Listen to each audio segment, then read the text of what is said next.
Oh, it was a good one. Welcome! Yes, we're back, baby. Welcome. The FastLaneFriday podcast. Welcome, everyone. My name is Magnus. With me, as usual, good friend and co-host Renier. Um, what's going on, my friend?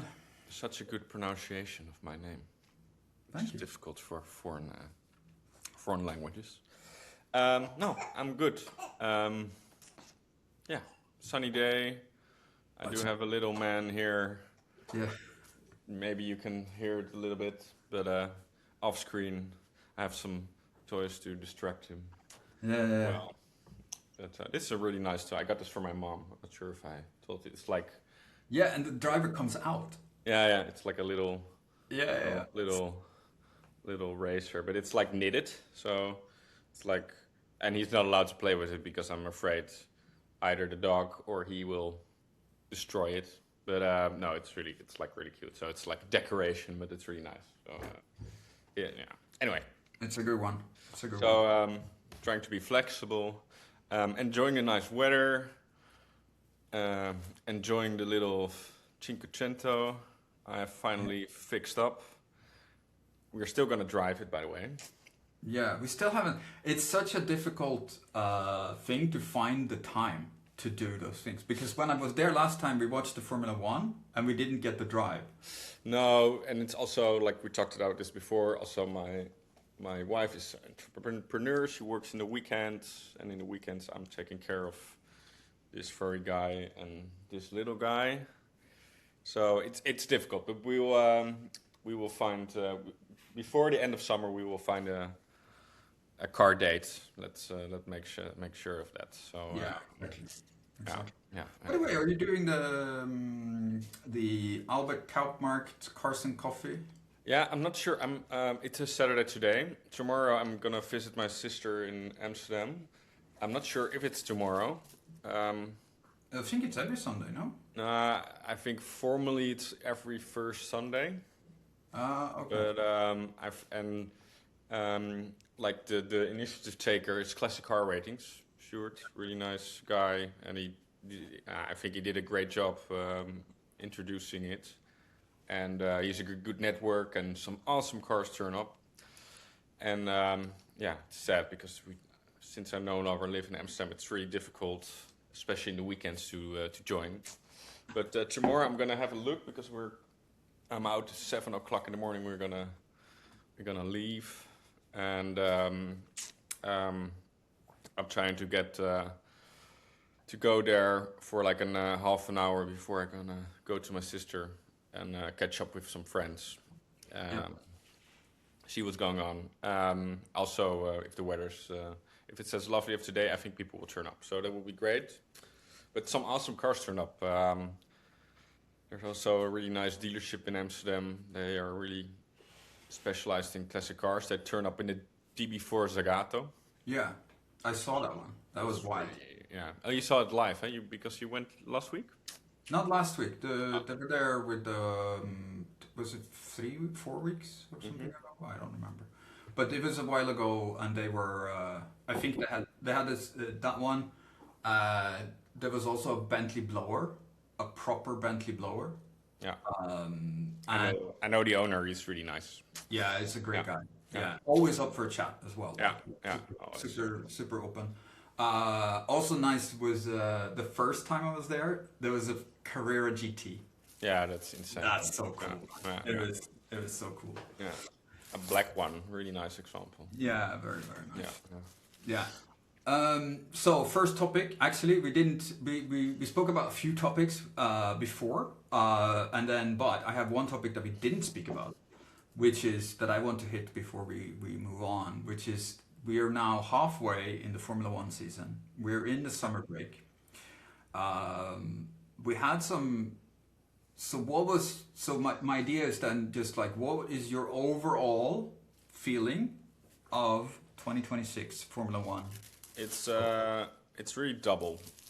I have mixed feelings because I have really difficulty with the artificial part of the racing. Huh? Because yeah, I've been watching for so long. I think 20 years, I've been really interested into the sport, and it's like it really hurts to see, like as Max said in an interview, like in front of thousands of people, it's like, yeah, I pushed the battery button and then I had a little bit more horsepower than Lewis, so I could overtake him. And but on the other side, it gives us such a great spectacle. There's a lot of overtaking. But yeah, and I think you could really see some problems at Spa, and where the management of the power is like, and also I've seen a lot of clips about how AI is like determining so much and has so much influence, and I think it should, like, they should go back to it should be more racing. I don't know what the solution would be with these kind of cars.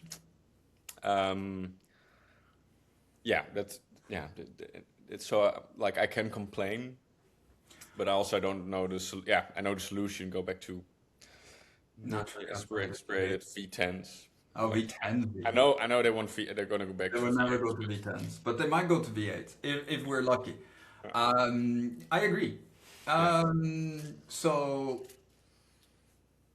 it's very similar to the feeling that I have as well. So in the beginning of the year, these cars were really not good because they didn't have enough amps in the batteries. So basically they couldn't deploy enough power, and it became kind of silly, and the closing speeds between the cars were extremely dangerous. Remember, they fixed that. And to their credit, yes, they fixed it for China. After Australia, they fixed it for China. So they did a lot of changes and they did improve it. And then you had that longer break in between after the 2 races were cancelled in the Middle East. And then it was improved. And I have to say, like, on the shorter tracks, so if a track is shorter and has heavy braking zones, the racing becomes very good. Yeah, Hungary was great. Yeah, and multiple races where I was like, wow, this is incredible. It's good. It's first lap action. Things are happening. It's like passes and repasses and crazy shit. The problem is that it's all about what Max says. Like, it's about, I had more battery in my battery. I could push the button and I went past. So then, it means that you have to have a skill up to the point where you can drive the car, and then after that, what's the difference between the drivers? So then it becomes about the manufacturer. How good are the systems? How good are the setup? How good can they integrate the powertrain that they have, etc., etc. This is always a thing in Formula One anyway, I guess. But at the same time, it's just like, I don't know. It leaves a poor flavor. There is Formula E for the people who loves this stuff. So why do we have to make Formula One to Formula E? And so, and I think the problems were really obvious in Spa, in Silverstone. And these are really, really classic tracks. The racing there should be fantastic, and it's just not. And it's sad.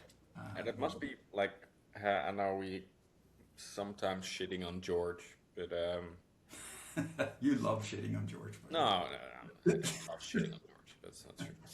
But I do like the Spa for him, because lap 1, like, they miscalculated something. He had no battery on the straights, got passed by left and right, and then collided with Lewis because Lewis had a little oversteer moment. I think the punishment was a little bit too harsh for Lewis. He got a 5-second penalty for it. But I get it. Like, it's like the drive, and the thing is, George wasn't in control of his car, and not because he was a bad driver, but because not the engineers, the IT engineers didn't got it right for the first lap. And this is just an example of this shouldn't be happening. It's like, the car should be prepped, and sure, it's a mechanical sport, but now it's getting a mechanical and artificial and the drivers the championships. Like we shouldn't like. I think but But there's also so you mentioned you followed the sport for about 20 years. I followed the sport for coming up on 30 years now. Actually, I started watching 97, 98, I think were the first seasons I saw. Yeah. So next year or the year after is going to be 30 years I followed the sport. And I'm trying to remember like when was the time when I loved the sport the most or when. So for me it was the 2010s because that's when I kind of re-fell in love with the sport again. But they had naturally aspirated V8s, 2.4 liter V8s. I loved the sound, I loved the cars, I loved the racing. And it was also when they entered DRS, which is also a little bit fake overtake.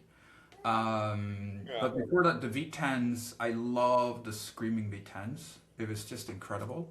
The downside of, I don't know, it's like, I don't know, there's some soul, some part of the, because when they went to the turbos in 2014, to V6 turbo engines, the sound, I think, took away a little bit. The sound's always a thing, but yeah, that's also the other part that's maybe wrong with the sport is that Formula One shouldn't be about environmental like go to synthetic, like the fuel they use. I think it's €1,000 per liter if they calculate it back. It's insane how much development goes in there. Just run the cars on biofuel. Bernie Ecclestone had a famous quote that like a flight that goes from London to LA twice a day has more CO2 emissions than the whole, like the racing part of the CO2 emissions. Most of the CO2 emissions is from the logistics side of F1. So, and it doesn't make sense to hybridize the whole sport because it's such a small part of the emission side, right? So, like, if the AHL wants to make an impact, they should introduce some wizardy stuff to make it more. But I don't know if many people know this, but like Max Mosley, when he was the president of FIA, he would buy, you know that you can buy carbon emission credits and things like that. So he would buy carbon emission credits and offset the Formula One as it traveled the globe. So technically Formula One already back then was carbon neutral because he would buy credit, which is, I mean, it's a truth with modification, and I think it's kind of bullshit, but like this was already done back then, and like Formula One had this in mind for a very long time to be conscious about the environment because you're racing cars all over the world, so of course you look bad in the eyes of environmentalists. And I remember also when I was there, I was in Spa in 2013, when there was environmentalists that Greenpeace did something, right? Yeah, Greenpeace or whatever it was, I don't remember, but they were like, they climbed the stands and were like hanging from in like climbing gear. Do you know what happened to them, by the way? No. They just didn't take them away. They just started the race. Yeah, but that's also like that was in the Bernie Ecclestone times. Like he just like, no, run the race. We don't give a fuck. It's really funny. But anyway, so there were. It's been done in the past. I don't know. I think it's a shame, but I get it. Manufacturers, they don't want to look bad, etc., etc. So there's one thing some news from Formula One I wanna talk about is that the CEO Stefan Domenicali, he got some backlash because he said like the fans are not interested into the demographics on the screen, and that's what I like every race, and I'm watching. We watched together the Hungary race, and I'm watching with some friends who are really passionate about sport for years. And it got so bad because there's no information. Like they're showing battles that are not interesting while there's some very interesting battles are going on. The demographics are terrible. The interval times, like sometimes they just don't show it while it's really tensioning. I'm sorry. They're missing pit stop information. Like it's so bad. And he just says, yeah, because we have a lot of American new viewers from the Drive to Survive series, and most of the people are not interested anyway. And I think that's such a he really kicked a lot of people by that, and I think it's one of the worst takes I have ever heard. But also, by the way, when you said demographics, you mean graphics. That's right. Yeah, demographics is then something different. Anyway, so I heard this take as well. I thought it was the worst thing he could have ever said because he got some backlash. Like a lot of people were upset.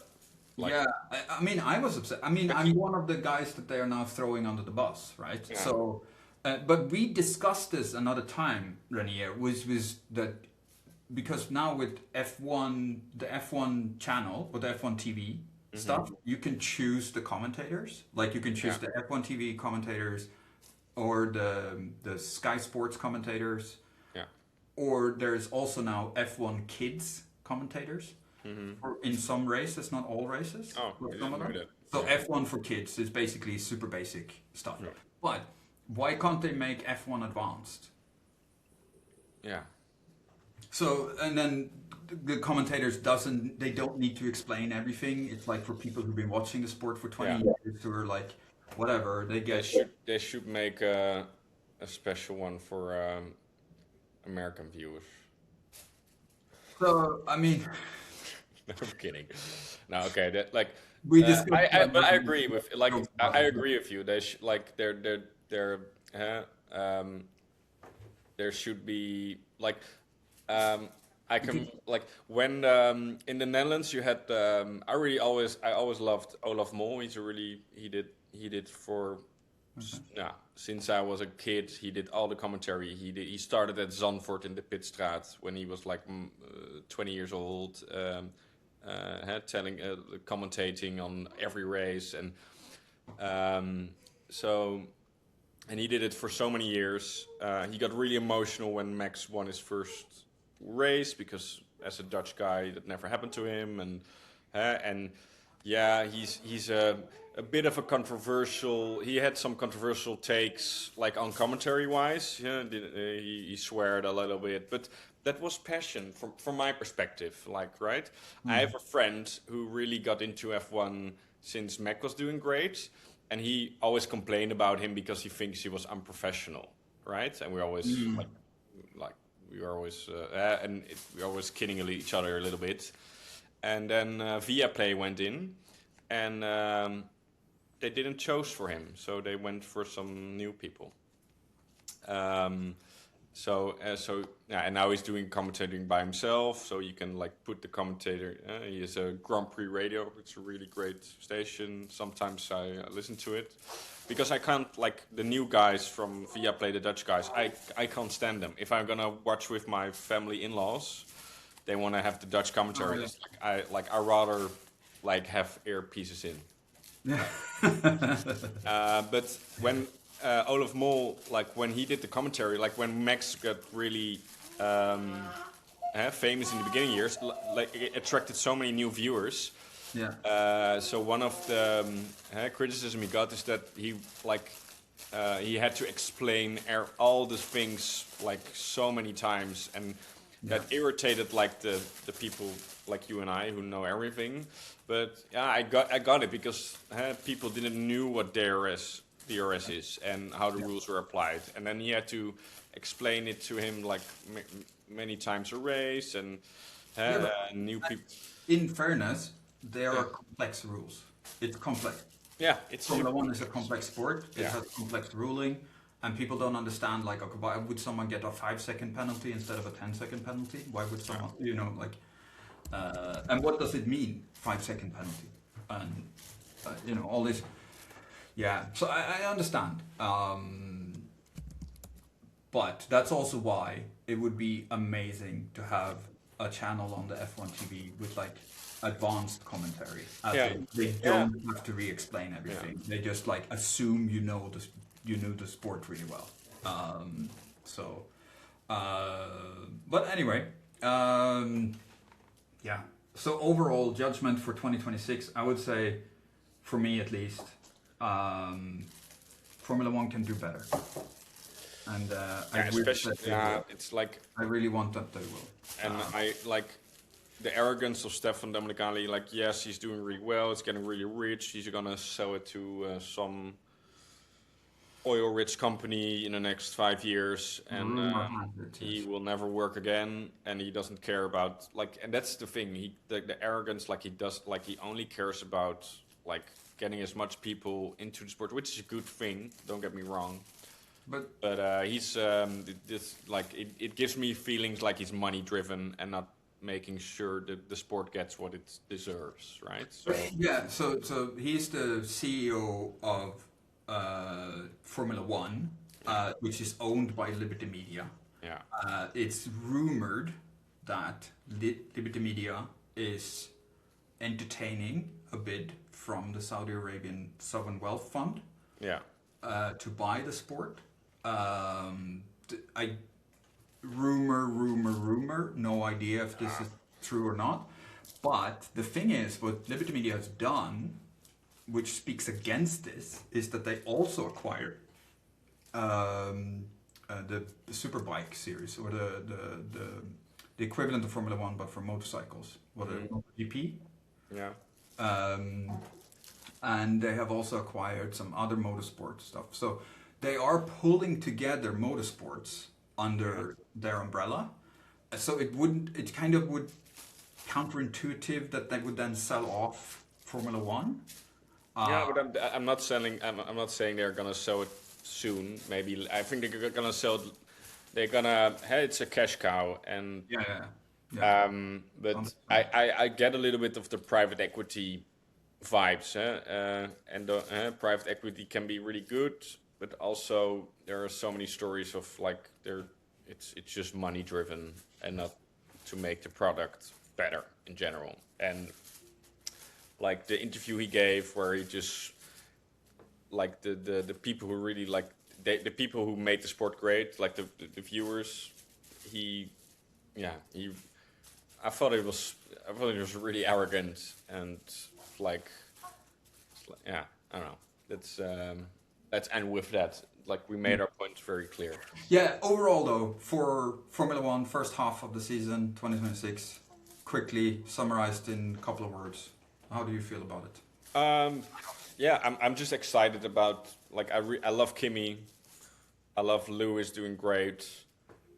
I love the fact that you can like even if you give Max a horrible car, you can't rule him out, which is fucking insane. Yeah. Max this year, wow. 10 it's like, and it's a shame that like he lost so many points in the beginning because I think if they got a really more if they got a little bit more steady car that didn't break down, then I think he could have like last year he could have like turned it around and start. Now it's so I'm not seeing him making the same comeback as last year, and last year he amazed the world, and I think like yes, Lando got champion, but I think Lando should be really lucky. He was really lucky. But Lando did pull it together at the end. Yeah, and sure. So and he won the championship fair and square, well deserved, well earned. Yeah. Everything. But Max this year, he's taken. I mean, he's showing how greatness over and over. So I'm very happy to see it. Lewis Hamilton's seeing him back. It's amazing.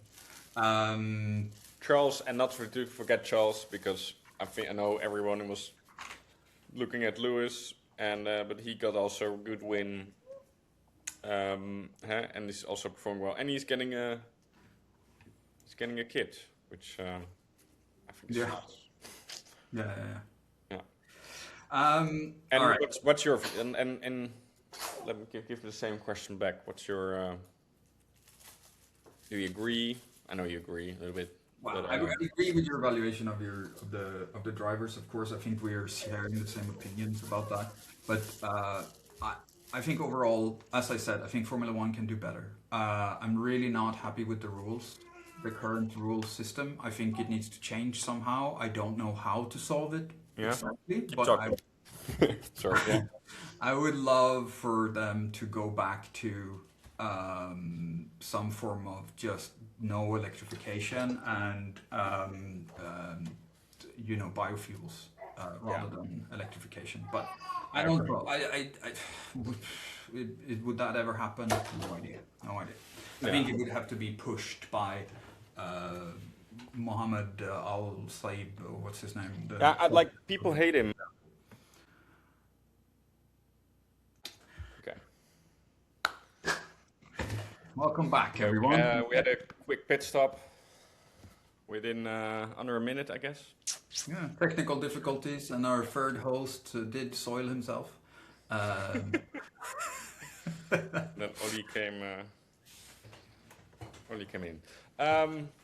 Should we move on from Formula One? I think we had a good half an hour for Formula One.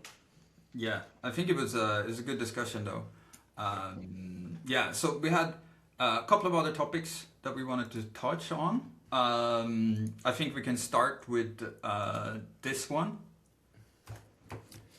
which Yeah. is so the idea behind this. So basically, BMW has technology in their cars to push out videos and things like this onto the infotainment system. And in the past, or as long as I've had my X5, what they did is post like, oh, it's a little Christmas video around Christmas, is a little Halloween video around Halloween. And when you have your birthday, as long as it's registered in the BMW app, it also gives a little bit happy birthday video, whatever. Yeah. I'm not sure how I feel about all this technology, but move on. Yeah. Yeah. So it is.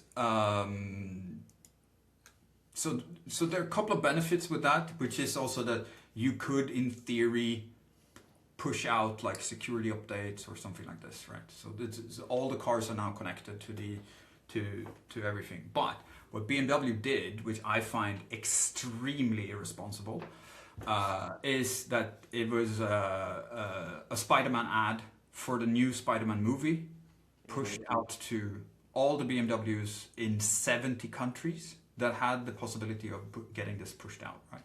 Okay. Yeah, so so you're paying for this car, which is an extremely expensive car, regardless, however you put it, BMWs are expensive. And you get pushed commercial by the manufacturer. Yeah. And I find it just the most irresponsible use of technology in recent times. It's so bad.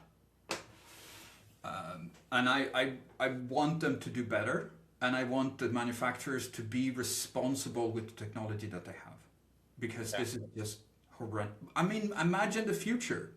And then again, private equity will disagree. Of course. I mean, and it's all about shareholder value and blah blah blah. Of course, and BMW is not doing great because the three big manufacturers in Germany they basically are losing in China, right? So they are all dropping with 20% or more per year the last 3 years of the Chinese market. It is wild. Yeah. That's because China's not funding wars and the West is. I'm not sure. Yeah, well, we are also funding war against ourselves. Anyway, not let's not go into that stupid discussion. No, but yeah, that's a whole other topic. But the BYDs of this world and everything, they're coming in fast and hot, and like you see influencers now, the new Neo Me BYD whatever. I'm not interested. I should be. But I'm just not interested because it's just all electric and it gets 1,000 horsepower and it's just it's an unrecognizable blob. of a car. Yeah. If they at least did some designs, original designs that were actually interesting, that could be interesting, but they're not. Do you know what they've done recently? Is that they now released a new model because they see that the Renault 5 is selling a lot. So MG, which is Geely, I think, Yeah. is now releasing basically a clone of the Renault 5. Yeah, yeah, and that's also, I think they're just shitting on intellectual property rights. Yeah. And they have done for decades. And then, like, the country is amazing, the technology is amazing. Again, what are you doing with the technology? That's the point. Yeah. Are you doing it? So this is also like, how is the world a better place? Because BMW pushes ads into your car that you paid 100,000 euros for. Yeah, Like, or more. Yeah. it's the same. I mean, it's Yeah. work. And it makes me feel like, okay, this is now moving into proper But dystopian. do you get any benefits? Like if you, for example, if I bought a new 7 Series and I'm sitting in the back with my screen, whatever, do I get to see this new Spider-Man movie for free, or No. or is it just pushing No, some it's just box office? commercial. When you start the car, and it's like so. And how BMW described it was a nice surprise for our users. Yeah. I'm like, there's nothing nice about this surprise. It's a cool. Don't get me wrong. It's a kind of cool bit of technology where they are able to push these things, and it's kind of fun to see the Halloween one or the Christmas one or like Happy Birthday or like that sort of thing. It's like, okay, this is a nice touch. It's a little bit personal. It's a little bit like it kind of adds a little bit of panache somehow. But then if you start pushing commercial that way, it's literally like, okay, now you're selling me out for your own benefit, and I'm already paying a lot of money for you. Yeah. And it's just such a bad flavor that Yeah. it makes me like I don't want to have a BMW now. Yeah. Yeah. Yeah. I get it. I totally get it. But can you scroll down this article? Is there more to? So the article is not talking. I mean, of course, I'm not paying for this article, but it literally like, yeah. So basically, you started your car and you were greeted by the message, "Surprise! Spider-Man just dropped on your BMW," and then you get like a commercial for the movie itself. Yeah. And yeah, it's literally an ad. There's no other way. I totally missed this. I just saw some cringy influencers like flown out to, I don't know, LA to drive a red new X5 where they project like the spider web on the paint. Yeah. And I just like No, but like here's some the of thing. these Great influencers are marketing. really car enthusiasts. Yeah. But and I'm just But those less kind of things, it's like it's marketing. Do it. I don't care. But if you beam stuff, you've basically I cannot elect to not receive it. Do you see what I mean? I can't go into car settings. You and don't go, see Chris Harris doing this. This quirky stuff. It's all. I'm just bitching about No, influencers. but the influencers and going to this, Yeah. whatever the influencers want to do, I don't care. Like that's not the point. The point is also like you have this technology in the car that you can push things to it, Yeah. and so you need to be responsible about what you do with it. Yeah. No, for sure. Yeah, It's you're about totally being right. responsible with the technology that you have and respect the fact that the customers purchase this technology from you for a very high price, Yeah. and they are funding you. It's Yeah, not and then, Marvel and then movies. you're gonna who are take funding you. extra advantage of it. Yeah, basically. Yeah. Yes, you're literally just double dipping into your customers and making your customers feel like, okay, why am I paying so much money for this if you're taking sponsorship anyway? Yeah. And then the other part of all this, the next step of this kind of behavior is, of course, that the regulations may change because like EU regulations have in discussion that they will in the future force by GPS and the fact that your car can read road signs, force you to not be able to go over the speed limit, to limit your car to the speed limit. Yeah. And that is wild to me. Yeah. Because if we are no longer allowed to make mistakes as humans, what are we then?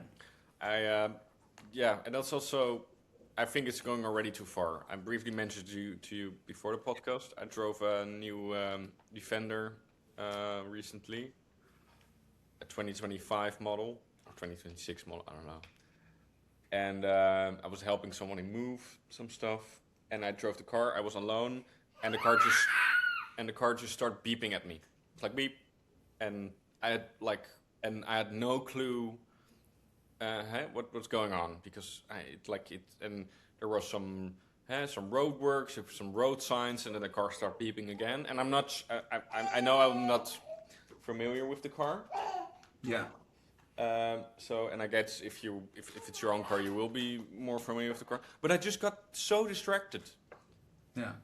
About all the sounds and whistles, and because I was going 52 kilometers in a 50 zone, or I made sure, and that was already, and the owner told you it's really easy to turn it off, but and everything's touchscreen right now, so you're just driving and going through menus to do some air conditioning and trying to turn this stuff off, and because it's it has been proven that it's actually less safe. Yeah. I believe you. I believe you directly. That's true. It's a shame. So just to clarify, also the rules changed from 2021 to 2022. So new regulations in 2022 said cars can no longer save your presets.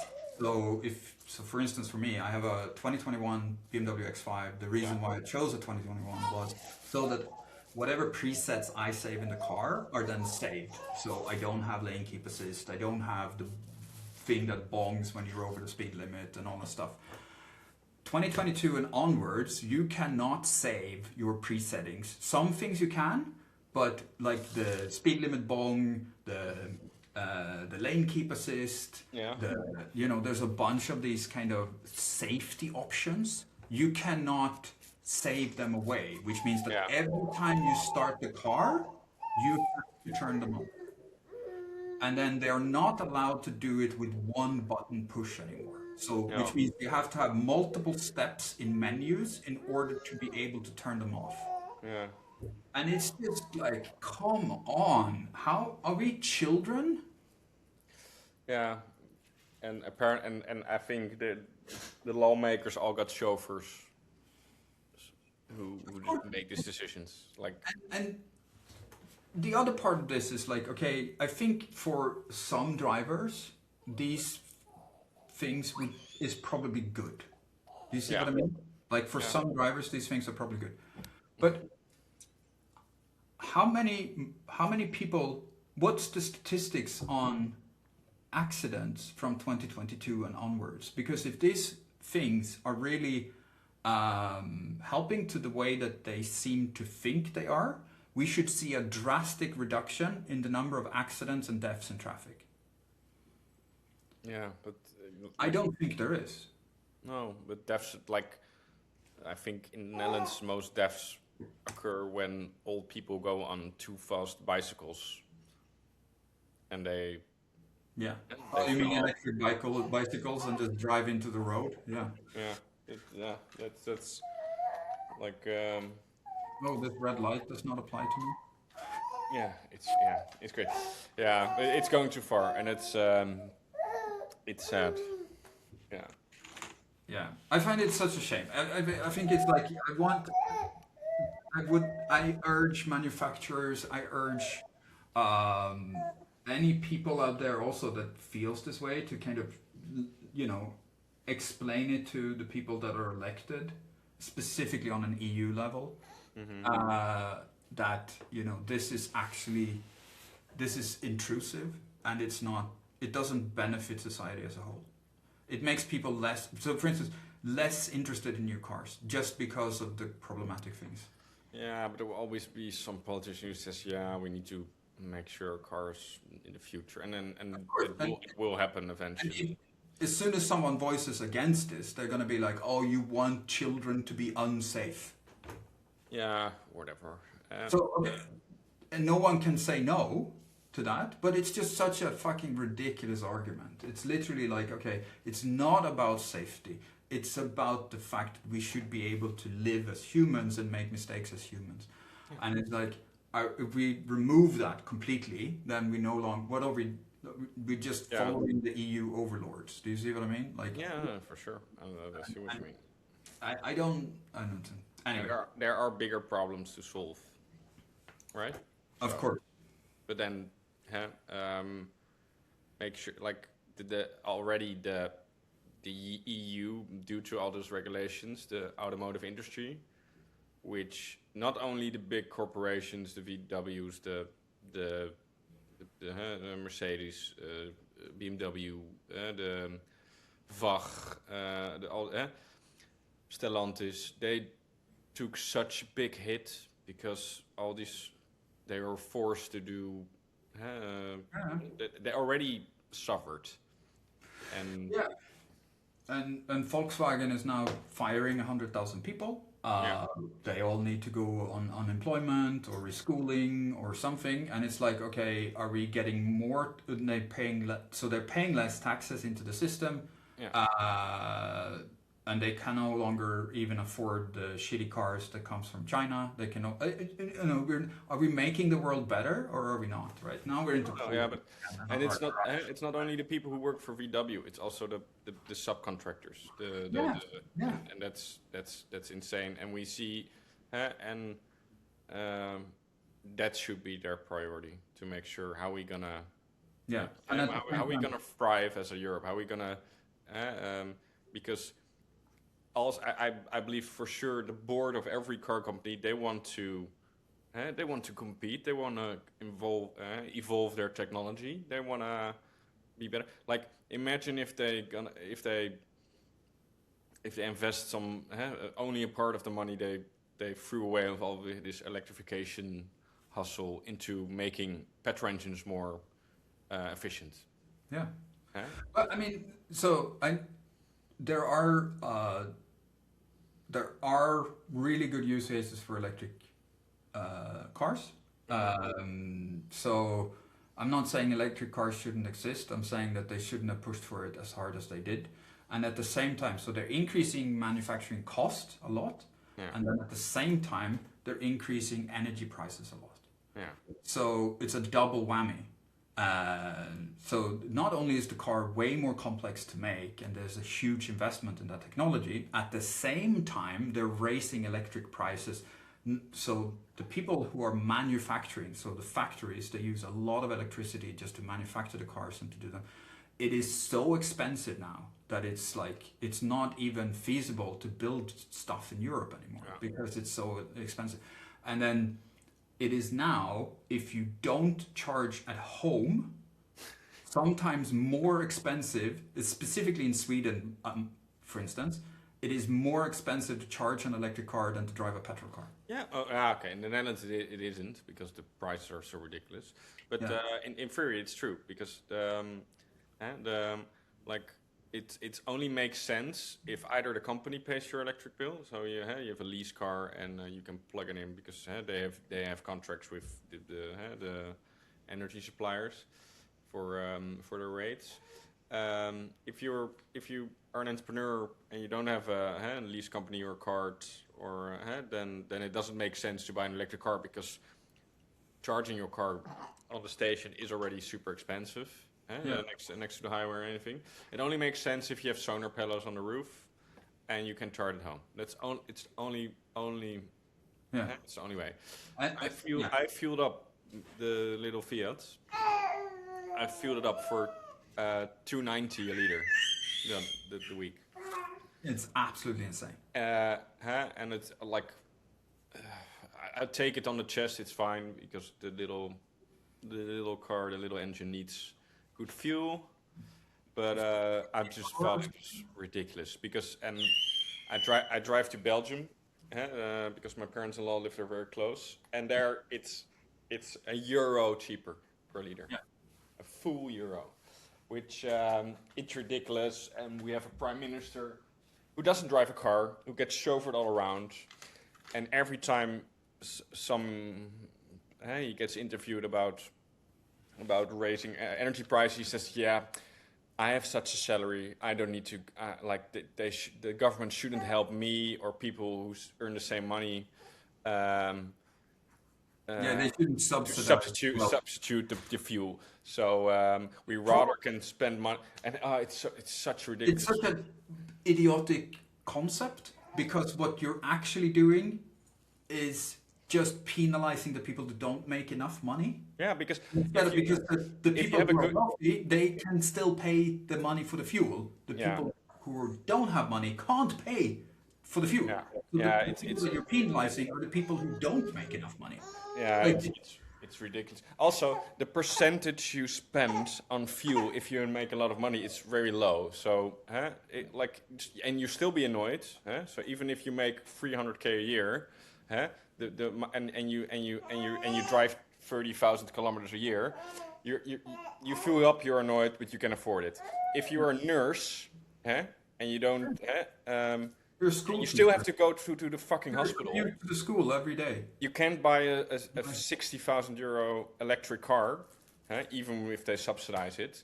You still Yeah. have to fill up for 250 a liter. So, and in France and in Belgium and all the other countries, they sort of care about their people. And okay, but we Yeah. should end with some positivity. The positivity in all this is that, so the technology that exists in cars today doesn't need to be a hampering of what it is. As long as you can turn it off in a good way, you can save your settings so that when you start the car starts in the way that you want it to function. Yeah.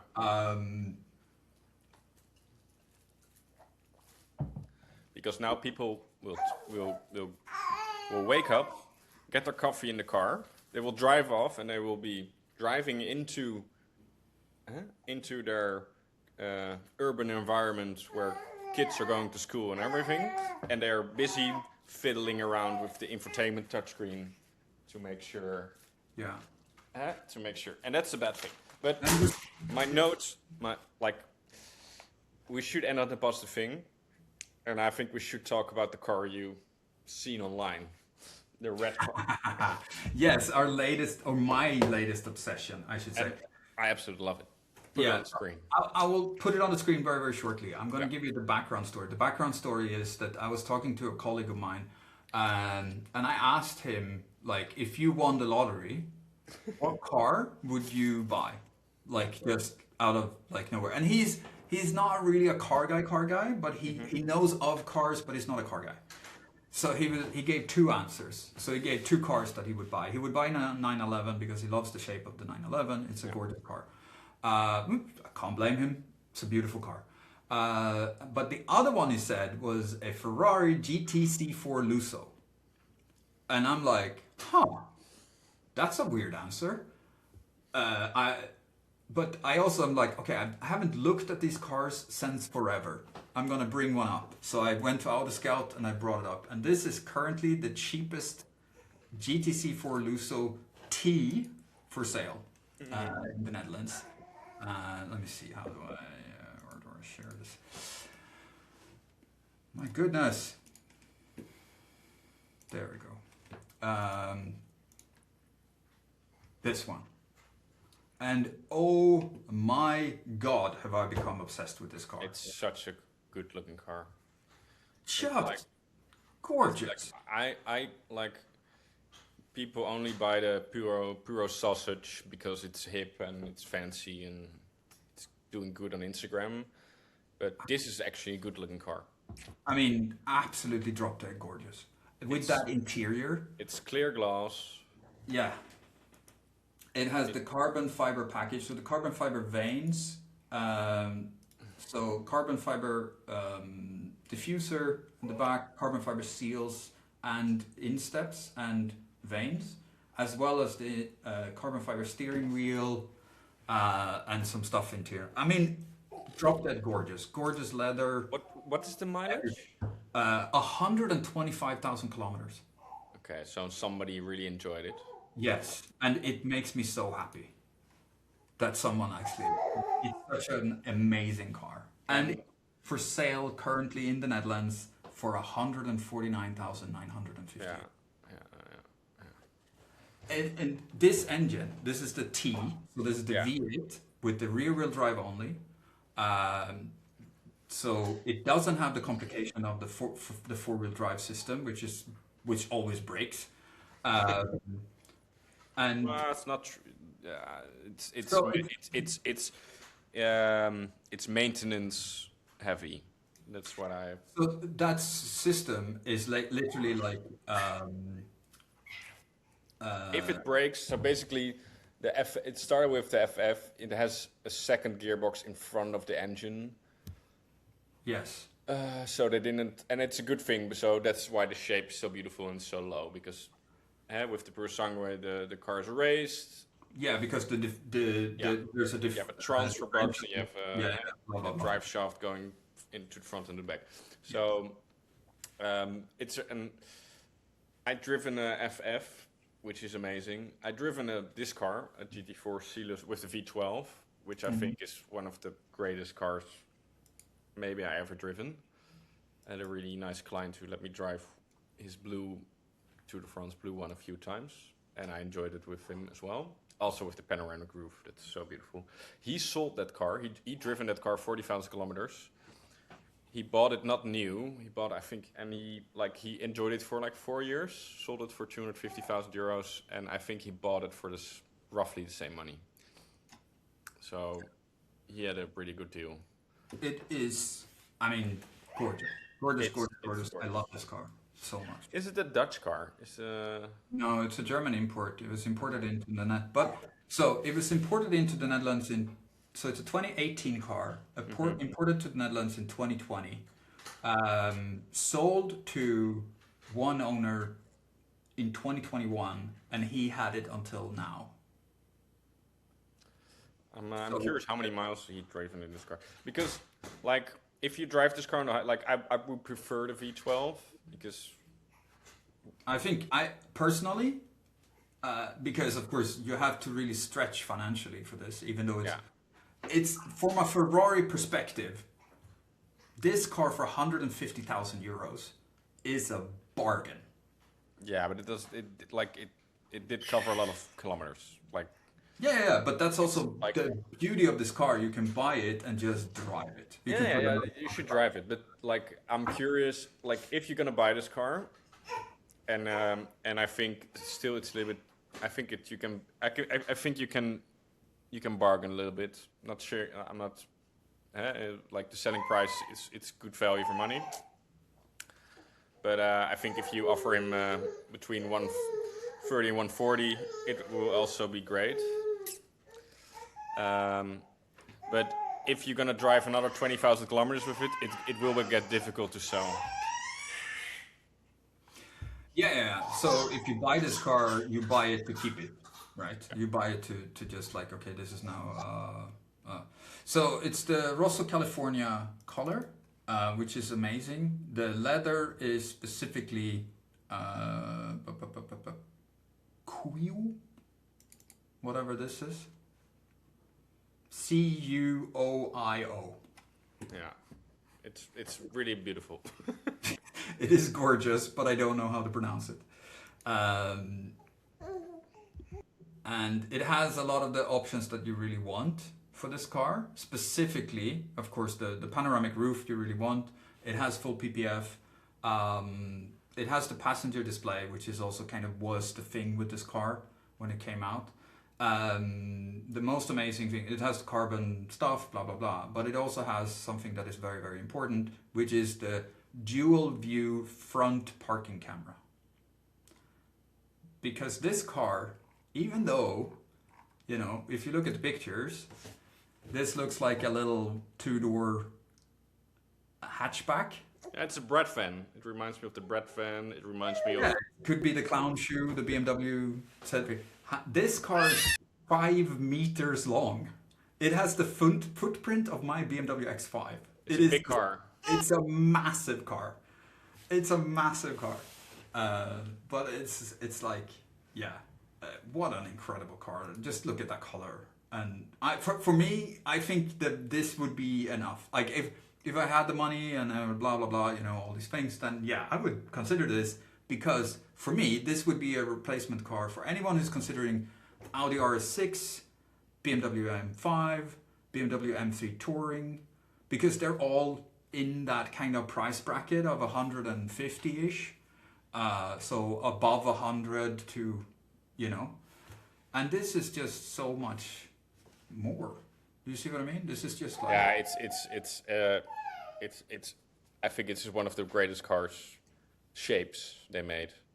I have Some not. people don't like it. I just love it. It's functional. You could also see the people who drove this car, they really driven the car. Yeah. Yeah. Yeah. I mean, what and just like, yeah. I don't know how else. So, I always look at cars and I dream about things and owning them and blah blah blah. But this one I've coveted more than any other car for a very long time. It's just, I don't know why. It just absolutely fell in love with this thing. It's so gorgeous. Clear glass. If you go back one more time to the information of the car. So Oh. Yeah. How can I help? scroll down. You could see how many the last guy who driven it in the last few months.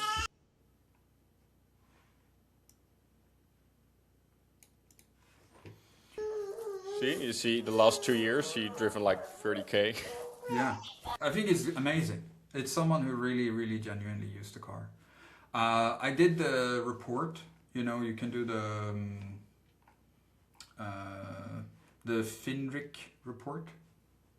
I just did the free one, which means that you can see if it has like a APK, like MOT or yearly inspection faults. Over the last 5 years, 3 years it had faults, and it seems to have been not very complex faults. So I think these cars, because it doesn't have the four-wheel drive system, I think they're pretty solid. Like, they don't break that much. It has the same V8 engine. And people won't notice. Like if you're driving on the highway, they will only look at the car and say that's a sick-looking car, and they don't care if it's a V8 or a V12. No. And honestly, the sound, for me at least, the V8 in this, even though it's a turbocharged V8, because it's a good engine. In the V, I think it sounds amazing. It has the responsiveness of a naturally aspirated car. It's the same engine that is in the Roma, Portofino, Ford GTB. They also used a version of this, the first version of this they used in the California T. They also used this one in the F8 Tributo. And then after that, of course, they went to the V6. They swapped it around. Yeah. For the rear-engined ones. Yeah. But yeah, amazing car. Really, really amazing. I love to see that these cars are coming down in value. Yeah, they are starting to become. They're not unobtainium anymore. It's not cheap. It's not anything. It's like even ownership of this car is going to... No, you shouldn't buy it with your last money, but No. for sure, you're right. No. I mean, but it's literally like you have to be prepared that there could be a huge repair bill with something like this. But it's still like, yeah, it's cool to see that they're coming down in prices. It's cool to see that maybe now they can get into the hands of people who will really, really continue driving them. Rather than, because this is a genuine driver's car. This is also done very much by Luca de Montezemolo. Is this one of his last car he did? This is one of his last. I think the last one was it the 488? Yeah, I think so. Yeah. Okay. I can hear that you have a little bit of a fussy third host. Yeah, I think we are an hour in. We had some good chat. Yeah. So let's wrap it up. I think. For anyone out there who has not reviewed, take a look at the GTC4 Lucils out there. They are incredible cars, and it's like the forgotten one because the Ferrari FF was the deal for such a long time, and then now actually the GTC4 Lucil T is probably the deal. So if you're looking and dreaming, take a look. It's gonna be fun. But anyway, thank you everyone for listening, for watching. See you next time. Hopefully in the field. You're gonna try for next week. We've been saying that the last like 4 times. Yeah, we should keep saying it because otherwise it won't happen. The car. I will show you. The car is. I'm not sure if you can see. Oh, there it is. There it is. Right over there. Yeah. It's. We will get a proper review. So yeah. Thank you for watching. See you next time. And remember to subscribe, like, comment. Do you share our passion for the GTC4 Lucil? All right. Take care, everyone. thank you. Thank you. Bye.